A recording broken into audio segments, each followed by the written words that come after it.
महर्षि अरविंद ने बहुत पहले इस बात की घोषणा कर दी थी। वो कहते हैं मैं जानता हूं कि मेरे जन्मदिन के दिन, उनका जन्मदिन होता है 15 अगस्त, वो कहते हैं कि मेरे जन्मदिन के दिन 1947 को देश आजाद हो जाएगा। ये ऋषियों की योजना, इसके लिए काम चल रहा है। ये उन्होंने पहले घोषणा कर दी, उनके लेख में है ये बात, ऑन रिकॉर्ड। और ये वही महर्षि अरविंद की एक पुस्तक है जिसका नाम है पश्चिम के खंडहरों से भारत का पुनर्जन्म। वो कहते हैं ये पश्चिम जो है खंडहर हो जाएंगे, जिसकी चकाचौंध देख करके आप पागल होते हैं ना। आपको इसका मूल्यांकन करना है तो अभी यूक्रेन चले जाइए, आपको दिखेगा खंडहर कैसे हो रहे हैं।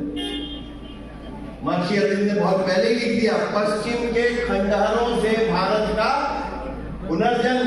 वो कहते हैं पश्चिम सब खंडहर बनेंगे और भारत का पुनर्जन्म होगा, मगर वो तब होगा उसके लिए उसके पीछे कोई एक शक्ति काम करेगी, उसका नाम है युवा शक्ति। वो कहते हैं यदि भारत को अपना अस्तित्व बनाए रखना है तो उसे युवा बनना पड़ेगा।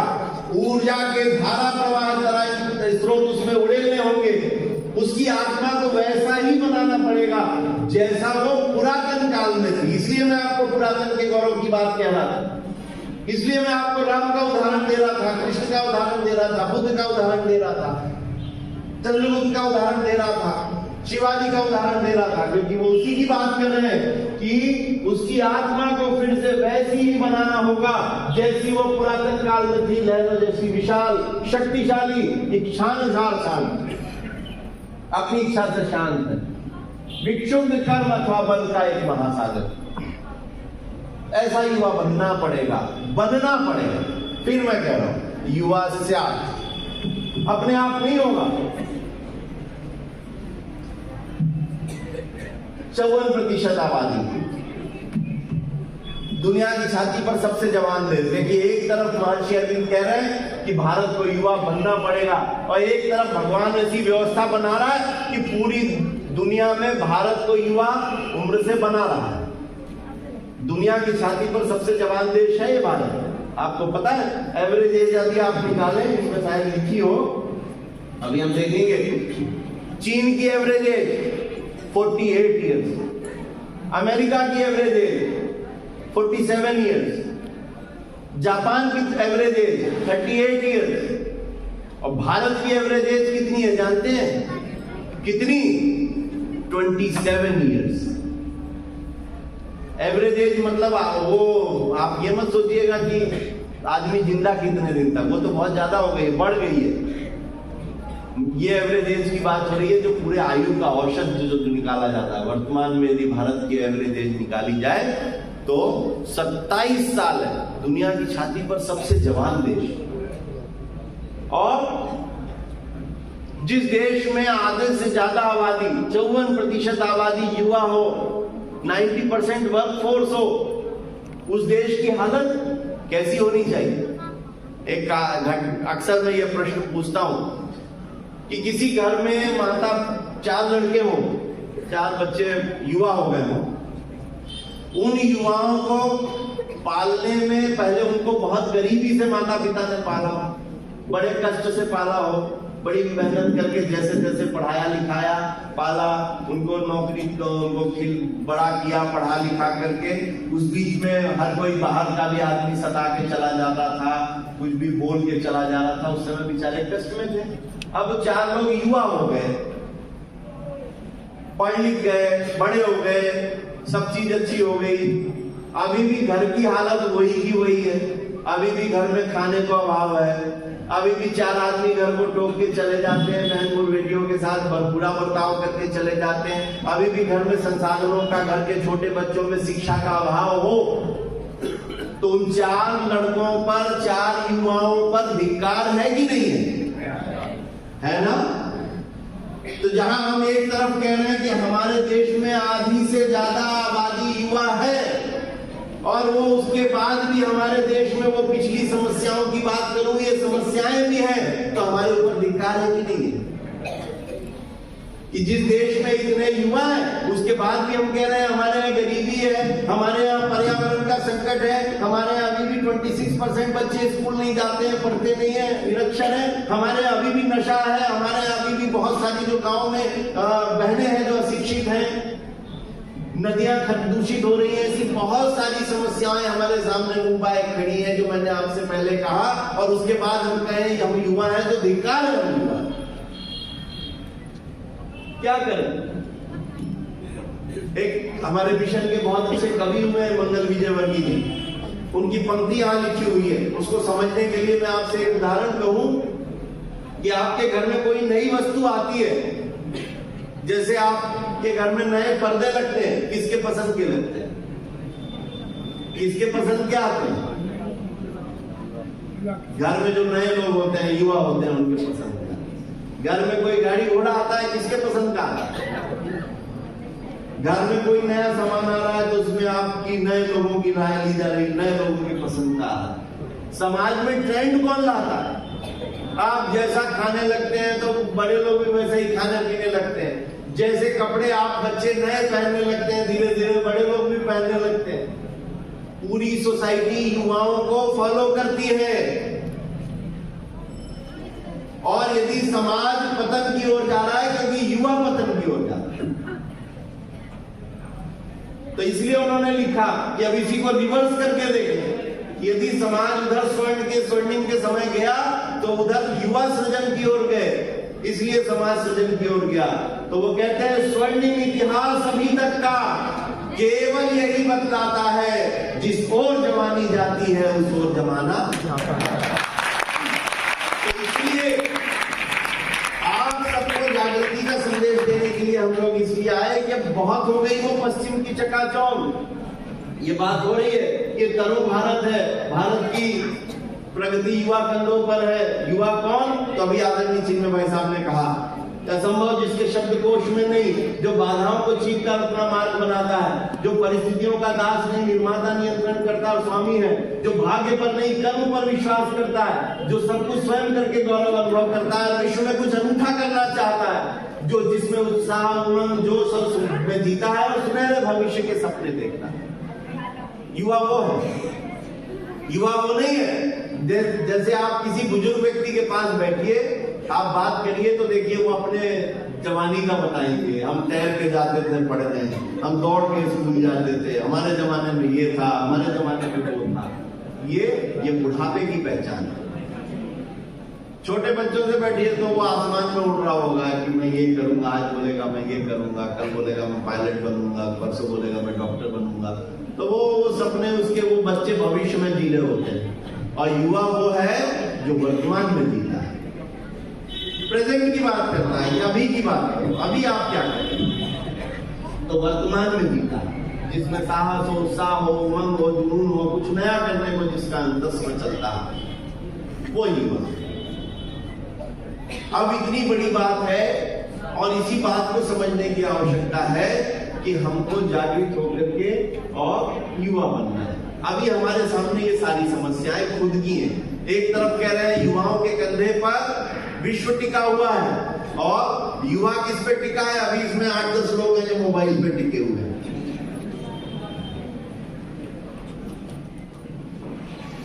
बेरोजगारी, नशा,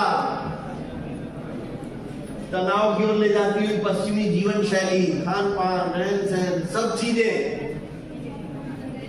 इसको बदलना पड़ेगा। एक अच्छा जीवन जिसमें आपके जीवन में रोज गायत्री मंत्र की उपासना हो। हम ये नहीं कह रहे हैं आप बाबा जी बन जाइए, संभव ही नहीं है। ऋषियों ने भी कहा, हमारे तो ऋषि भी गृहस्थ थे, उन्हें सारी व्यवस्थाएं अच्छी बनाई हुई, वो लिखते भी, पढ़ते भी, शोध भी करते, पढ़ाते भी, हर क्षेत्र में उनके कौशल दिखता। तो आपको कैसे वो कहेंगे कि आप अपना घर छोड़ दो, बाबा बन जाओ? बिल्कुल मत बनना, मगर आप इससे भी एकदम अलग मत हो जाओ, अपनी संस्कृति से, अपने धर्म से। नियमित रूप से आपके जीवन में उपासना आ जाए, साधना आ जाए। जब इस पे आज बात आएगी कि आप कैसे अच्छा बनेंगे, इन चीजों से हटना पड़ेगा। आपके लिए जो सही है ये समझदारी आपको अपने अंदर लानी पड़ेगी, कुछ अच्छा करना पड़ेगा। क्या करें? तो वर्तमान समय में तो देखें युवाओं के अंदर जीवन लक्ष्य का अभाव है। आप में से कितने लोग हैं जिनके छोटे भाई बहन हैं, जरा बताइए।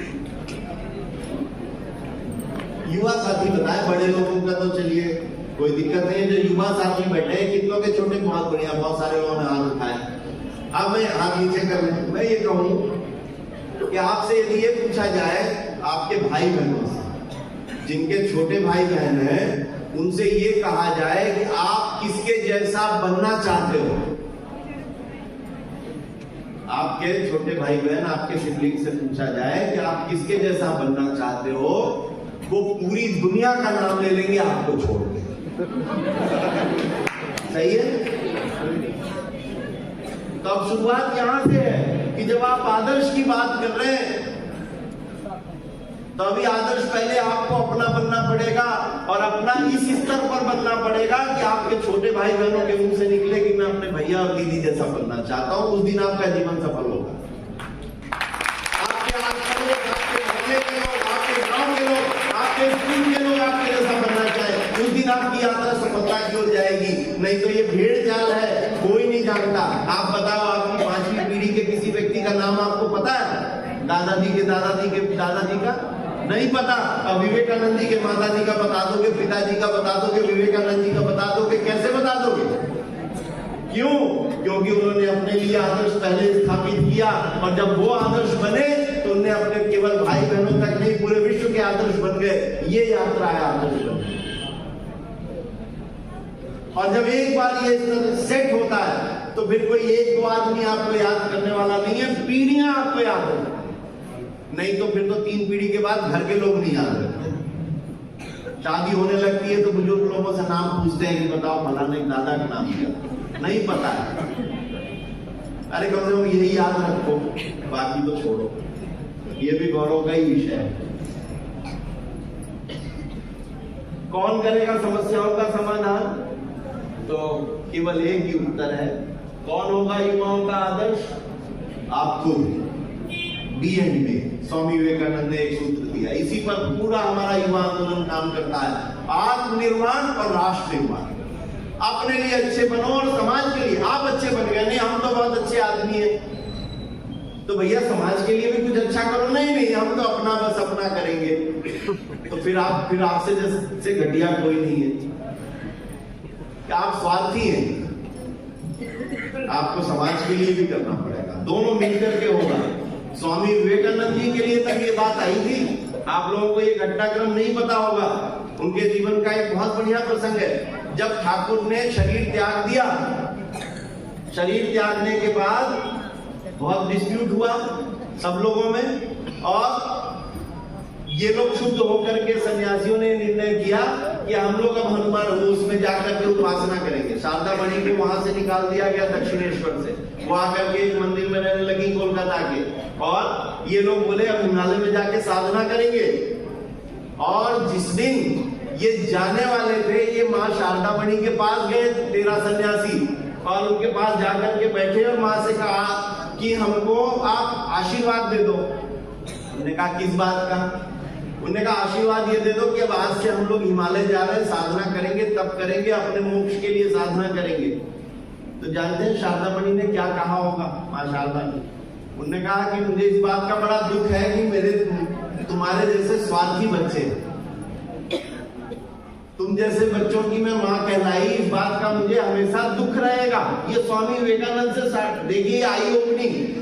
जरूरी नहीं है कि एक बार महापुरुष बनने के बाद दोबारा आई ओपनिंग की जरूरत ना पड़े, रोज के मूल्यांकन की जरूरत है। माँ शारदा मणि उनको कहती है कि मुझे नहीं लगता था कि ऐसे स्वार्थी बच्चों को ठाकुर करके जाएंगे, मगर हम लोगों की परवरिश में कमी रह गई। ये स्वार्थी बच्चे हमारे किसी काम के नहीं, तुम आशीर्वाद लेने आए हो, हम तुमको श्राप देते हैं, तुमको जीवन में कभी मुक्ति नहीं मिलेगी। सोचिए ये बात कही उन्होंने। तुमने कहा, हम स्वामी जी ने फिर माँ से कहा कि ऐसी कौन सी गलती हो गई हमसे? तो उन्होंने कहा इस देश में आज भी इतने लोग बीमारियों से जूझ रहे हैं, इतने बच्चे अशिक्षित हैं, इतना हमारे देश में संकट है, और तुम लोगों को मोक्ष चाहिए, मोक्ष की साधना करना चाहते हो, कभी मोक्ष नहीं मिलेगा। यदि मोक्ष चाहिए तो आओ इनकी सेवा करो। तो ये राष्ट्र निर्माण की प्रेरणा, एक तरफ पहले उनका आत्म निर्माण हो चुका था, तो समाज के लिए चलो। ये है आज बीएड में एक सूत्र कि सबके लिए, केवल अपने लिए नहीं। ये तारुण्य बोध है जो सबके जीवन में आया। शंकराचार्य को ज्ञान प्राप्त हो गया, रहते अपने आनंद में, मगर क्यों उन्होंने पूरे देश की यात्रा की? क्यों 8 ग्रंथों का लेखन किया? किसके भले के लिए? समाज के लिए। बुद्ध को बुद्धत्व प्राप्त हो चुका था 40 साल की उम्र में, और उसके बाद 40 साल तक 80 साल जिए, 40 साल तक घूमते रहे, शिक्षा देते रहे। किसके लिए? उनको तो बुद्धत्व हो गया था ना, आनंद में जी सकते थे। हम तो बहुत बढ़िया हो गए, फिर क्यों घूमे इधर उधर? क्योंकि वो समाज के लिए चाह रहे। ये सब लोग वही उदाहरण है, सबके लिए। आपके लिए भी ऐसी ही आशा की किरण है कि आप लोग कुछ कर सकते हैं। इसी बात को लेके 4 लक्ष्य हम लोगों के इस अभियान के हैं। युवा यदि कुछ बनने और बनाने की दिशा में चलेगा तो कैसे चलेगा कि पहले अपने आप को स्वस्थ बनाएगा। जब अपने आप को स्वस्थ बनाएगा, युवा स्वस्थ होगा तो देश सबल होगा, सशक्त होगा। शारीरिक रूप से, चलिए आजकल तो शारीरिक रूप से बढ़िया ट्रेंड चला हुआ है, अच्छी अच्छी रील बनाने के लिए लोग बहुत बॉडियां बना लेते हैं, कम से कम लाइक्स मिले इसलिए ही जा रहे हैं। चलो ठीक है, लाइक लेने के लिए, दिखावे के लिए ही कर रहे हो, मगर उतने से बात नहीं बनेगी। शरीर से स्वस्थ, मन से स्वस्थ, मानसिक स्वास्थ्य अच्छा हो, जिसमें अभी 40% युवाओं को डिप्रेशन है, एंजाइटी है, भारत के ही आते हैं। तो मन से भी स्वस्थ होना। सामाजिक स्वास्थ्य जिसकी मैं बात कह रहा था, सबसे कटे कटे रहने लगते हैं, सामाजिक स्वास्थ्य। और सबसे महत्वपूर्ण आध्यात्मिक स्वास्थ्य 4 स्तर पर है। शॉर्टकट नहीं है, दुनिया में ऐसे कोई भगवान जी नहीं है जो आपको लड्डू दे करके पास करवाते हैं, कोई नहीं है। गुरुदेव ने तो बहुत कठोर शब्द कहे हैं, बोले बेटा इस दुनिया में 2 तरह के भगवान हैं। गुरुदेव का कभी आप महापुरुषों को सुनिए, पढ़िए, इससे अच्छा इस दुनिया में कुछ नहीं है। और आप तो इस एज में हैं कि जहां आपके फोन में सारे वेद, सारे उपनिषद, सारे ज्ञान इसके अंदर पड़ा हुआ है। आपको कोई कोशिश नहीं करनी है, नहीं तो एक किताब पढ़ने के लिए आपको 500 लाइब्रेरियों में घूमना पड़ता। ये तो ये विज्ञान की देन है, इसका सदुपयोग करिए। कुछ गुरुदेव के लेक्चर 1500 लेक्चर हैं उनके इंटरनेट पे, आप सुनिए। वो कहते हैं दुनिया में 2 तरह के भगवान हैं। एक भगवान जिसने दुनिया को बनाया है ना, एक भगवान वो जिसने दुनिया को बनाया है, तो वो कितना विराट रहा होगा, उसने अपने जैसी विराट दुनिया बनाई। और एक भगवान वो जिसको तुमने बनाया। तो एक तो भगवान जिसने दुनिया बनाया, तुमको बनाया, तो उसने अपने जैसा बनाया। और एक भगवान वो जिसको तुमने बनाया, तो तुमने कैसा बनाया? जैसे तुम थे वैसा बनाया।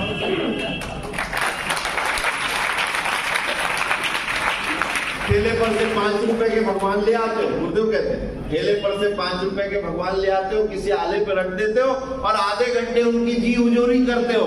और बस जी हुजूरी करने के बाद वो भगवान तुम्हारा सेक्रेटरी बन जाता है। उसके बाद दिन भर उसको काम बताते रहते हो, भगवान अब मेरा ये कर देना, भगवान अब मेरा ये कर देना। गुरु जी कहते हैं तुम भी घटिया, तुम्हारा भगवान भी घटिया।